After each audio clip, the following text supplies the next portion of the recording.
Bang Your Head. Quite right. Rudy Sarzo on bass. I listened to that track a bunch of times when it came out, and then one day I was practicing and it was suddenly under my fingers, just like that. I remember that very well. Lots of lines do that to all players if you're listening to stuff. Um, some lines get jammed into our heads without choice, what people call an earworm. The McDonald's theme when I was a kid. Hold the pickles, hold the lettuce, special orders don't upset us. How can I remember that? That thing is old. It's jammed into my head. It's not coming out either. Maybe I should say hardwired. Flintstones, meet the Flintstones, right? Everybody has tunes like that, right? Their school fight song or some random song. The human technology is there, it's built in. That we remember things that we listen to, and especially melodious things. Maybe the sound of somebody's voice, too. Timbres, right? I did an episode months ago about passive and active listening, how important it is, and I think it gets left out. That we, as teachers and or more experienced musicians, we assume that everybody's listening to stuff that they're going to be playing. And I don't think it's happening like it should. I'm not hearing educators saying that enough.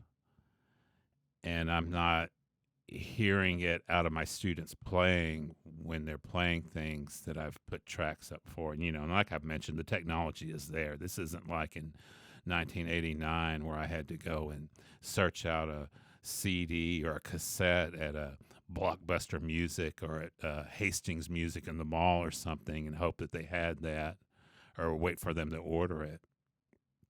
I mean, it's right there and it's free. You must listen to music to play said music. Let me repeat. You must listen to music to play said music. It must be hardwired in. No doubt about it. You don't know if it's not hardwired in. You've got to know. It's like some of my combo and JE players are playing charts, but they don't listen to the audio tracks I supply. Are they really playing them? And if these guys aren't, some of you bass players out there that are listening to my podcast, you're not either. That's the basis of my podcast. That's the barometer. It's aimed at the players that I know. I think about I get my ideas from being in rehearsals with my JE or combo or being in studio with my bass players. And I think the same thing's happening to players all over the world. The guys I don't know like you. I do music for the theater department here at the school I teach at. And we did some incidental music for A Streetcar Named Desire, right? Tennessee Williams. That's not a musical, but we came up with some music and we played some standards, and it really hipped up the performances.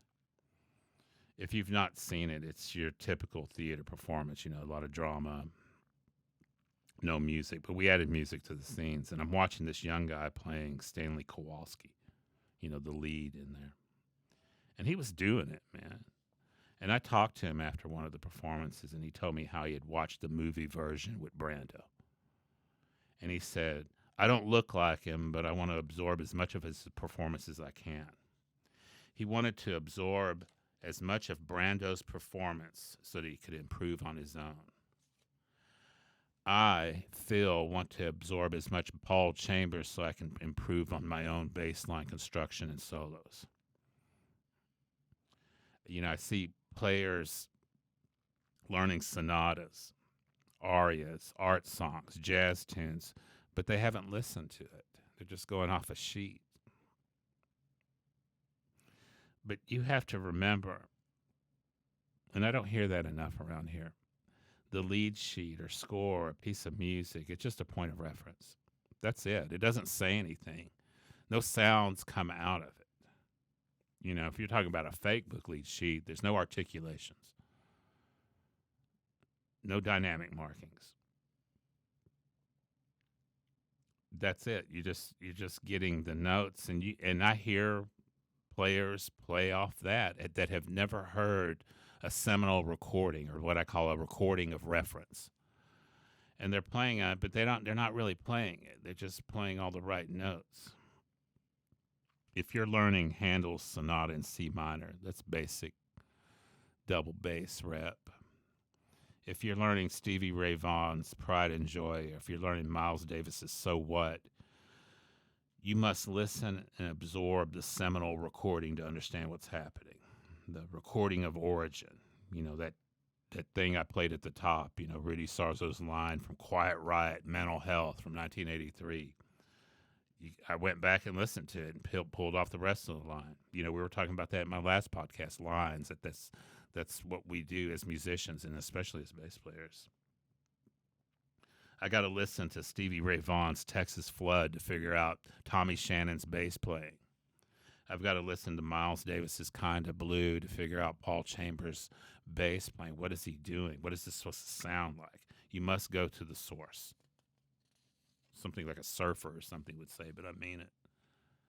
And some of you guys are saying, I do that already. You're probably not doing it enough. And some of you guys listening probably should be listening more. When I first started playing jazz, and I'd had a lot of experience as a musician, I was in a big band, and we were playing an older chart that featured trombones on So What. And the line was written out, ba-doo-ba-da-ba-dee-ba-dee, ba-doo-ba-da-ba-da-ba-dee-dum. And get this, the trombone solo, and I had no clue at the time, the trombone solo was Miles's first chorus on the recording, dee doo boop ba da dee doo da ba doo ba da da da ba da doo da boop ba da ba dee da. And I'm fighting my way through this, and the pianist came up to me later and he said, "You should check out the recording." And I thought he meant a recording of the arrangement, and we were talking. He goes, "No," he says, "Your Miles recording, of Kinda Blue." And then he said, "Your parents might have it." My parents didn't have that one. And I got my hands on it through a cassette and got totally turned on. I'm like, wait a second. Now I get it. I figured it. I thought, this is what it's supposed to sound like. It made sense to me because I'm listening to what it was supposed to sound like. And in a way that did not make sense to me before, even though I was playing the notes right. There's something wrong there. If we're not listening to something that's already been recorded and we're expected to perform it, I don't care, like I said, an aria, for a soprano, a tenor, singing an art song, one of those great Donald Graham ones, you're missing the point. And it does double duty. You not only learn how to play those lines that you're working on, you absorb that quality into your playing. Tom Wolfe, great American novelist, he wrote one of my favorite novels, The Bonfire of the Vanities. This novel is so good and appeals to me so much that I read it every couple years during the summer. And I have been doing that since college. And when I was in grad school, I took a class in French culture of the 19th century, and we read Honoré Balzac's Père Goriot, Father Goriot,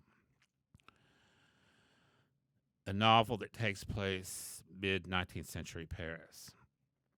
But there was stuff in there that reminded me of Tom Wolfe's book, that takes place in the 1980s in New York. It was the style of writing.